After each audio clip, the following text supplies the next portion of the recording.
In today's video, I'm going to teach you how to easily insert a square symbol in a Microsoft Word document.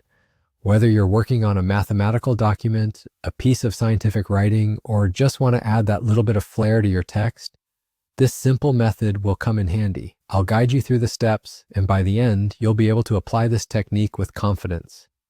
To start, you'll want to open your Microsoft Word file. The best way to begin is by double-clicking the Word icon on your desktop or selecting it from your list of programs. Once Word is open, navigate to the document you're working on, or create a new one if you're starting fresh. Having your file open allows you to work directly on the document where you wish to insert the square symbol. Next, locate the specific text or number you want to feature with a squared symbol. This might be a number in an equation or a specific point you want to emphasize with a visual twist. Simply move your cursor over the section you want to modify and click to highlight it. This action ensures that the changes you make affect only the desired portion of your text. Now that you've selected the text, it's time to apply the square symbol. To do this, you'll need to make use of a keyboard shortcut.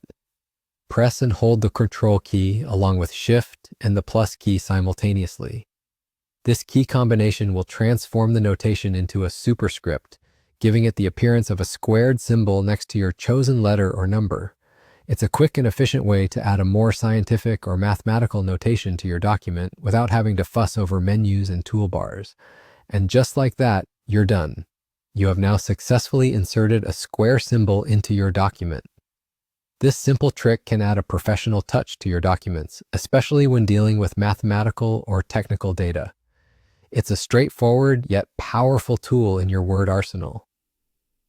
Remember, practice makes perfect.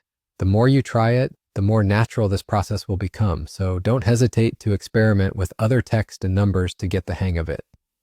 This technique isn't limited just to squares. You can use it to create various high-position annotations and add a layer of professionalism to your work.